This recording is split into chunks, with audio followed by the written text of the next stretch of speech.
Ya, dari NTT, nanti Tuhan tolong.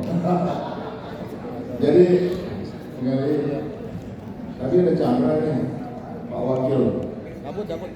Oh iya. Wamen pulang semua udah wamen ini. Nah jadi terima kasih teman-teman Pak Ismoti dan seluruh rekan-rekan.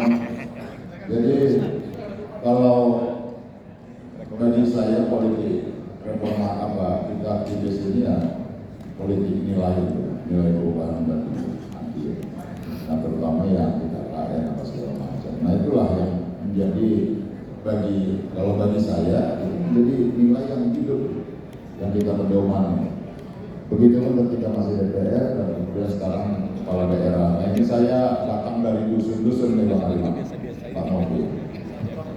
Iya, tempatnya bangsa ganda juga. Jadi tempat saya ini daerah yang konon dulu pernah menjadi Singapurnya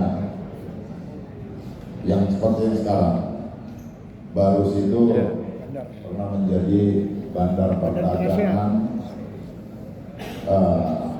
peradaban dulu, bahkan di Barus itu Islam pertama masuk juga di sana. Dan Presiden 2017 menetapkan titik nol Islam Nusantara di Barus. Siapa? Subhanallah. Takbir.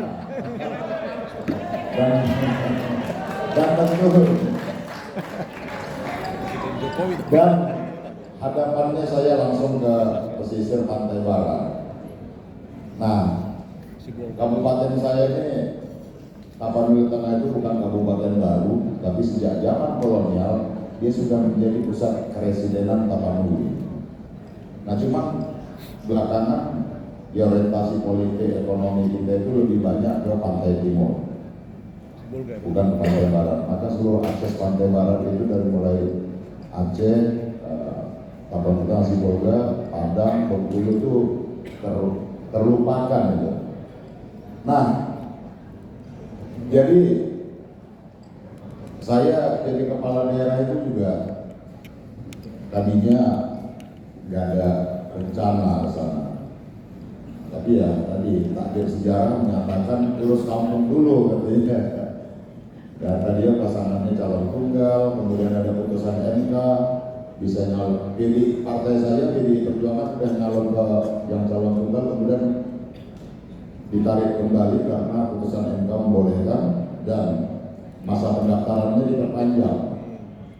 Sehingga yang tadinya saya memang nggak daftar, gitu. Ya itulah tadi takdir sejarah bawa ke sana. Nah tentu bagi saya, bagi kita semangatnya tetap semangat perubahan tadi, Pak Heru. Nah,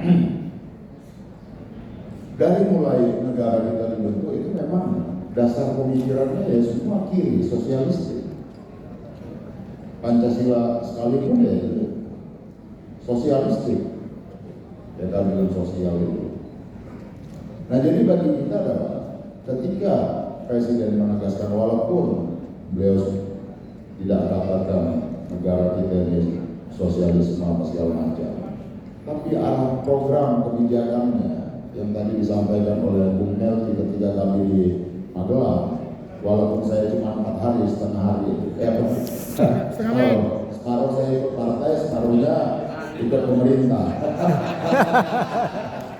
Jadi pas penutupan itu pidato Presiden benar yang disampaikan Bung Melki tadi itu. Saya di belakang itu Bang, anjir, giri dalam hati saya. Banget nih kan gitu kan.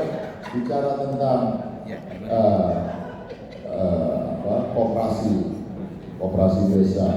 Kita kebayang tuh kalau konsepnya dengan 80 ribu koperasi desa dengan anggaran 5 miliar berarti 400 triliun akan digelontorkan ke seluruh desa-desa di seluruh Indonesia tadi.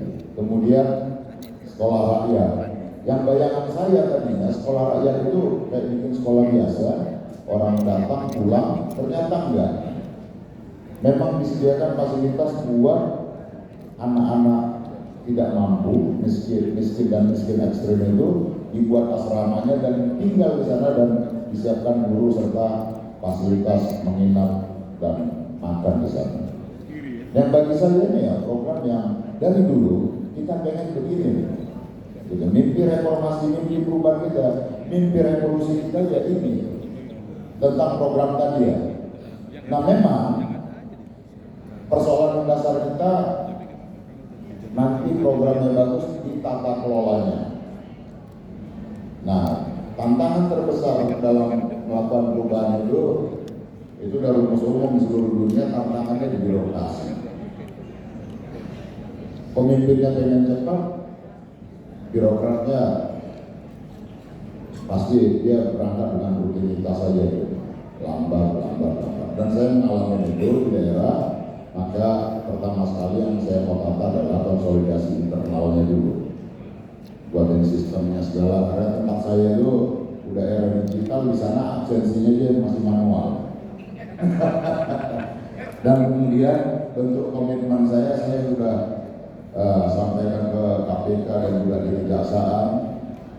Dari mulai perencanaan kami akan sampaikan nanti laporkan dari mulai perencanaan penyusunan anggaran, pelaksanaan program kita akan sampaikan di koordinator supervisi dan pencegahan korupsinya KPK sama di Kejaksaan, sehingga itu menjadi nilai yang menurut kita adalah kita semangat anti korupsi tadi. Dan kemudian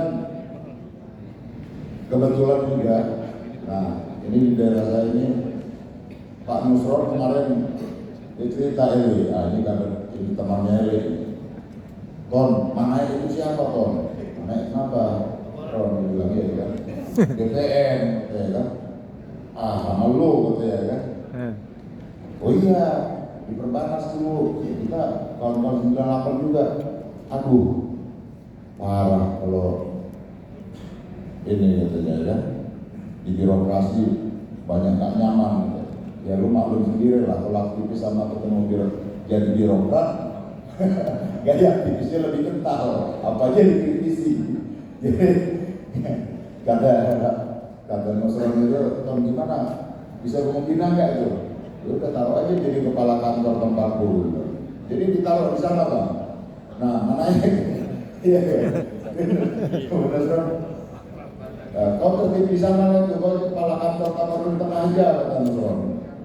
Oh siap, apa tugas saya kata Manai kan? Tugas kita inventarisir semuanya karena kita lakukan reform. Kebijakannya dari saya, legalnya dari pertanahan bilang, iya kan? Mana wilayah tanah masyarakat apa segala macam itu kita inventarisir semua. Mana yang perlu kita buatkan status wilayahnya kita buatkan perdanya saya bilang. Kemudian mana yang perlu kita lakukan redistribusi lahan ke masyarakat, memang itu punya masyarakat kita berikan. Mana hal yang sudah selesai kita evaluasi. Nah, jadi kebetulan sama Manae, nah jadi lagi dikerjakan seperti itu. Nah, jadi saya nggak banyak lebar. Bagi kita apapun itu komitmen perubahan itu jauh lebih tinggi. Nah, saya setuju demokrasi politik menjadi demokrasi ekonomi tadi itu. Demokrasi itu harus berjalan di dua kaki tadi, kaki politik dan ekonomi. Dan kita harapkan memang tadi kalau disampaikan semangat kiri itu ada di teman-teman aktivis. Kalau kemarin kita bicara potong generasi, dari sisi teman-teman sebelumnya itu generasinya yang bukan karena usia atau apa. Sekarang kita bicara potong generasi, memotong generasi kapitalistik pro pasar menjadi ekonomi generasi yang ekonomi pro rakyat dan sosialistik. Wabillahi taufiq wal hidayah. Wassalamualaikum warahmatullahi wabarakatuh. Terima kasih Bro Sinton untuk pendapatnya. Sebelum Itu yang dinamakan revolusi perdesaan adil, makmur, beradab. kepada Bung Wahab Palahu untuk menyampaikan pandangan.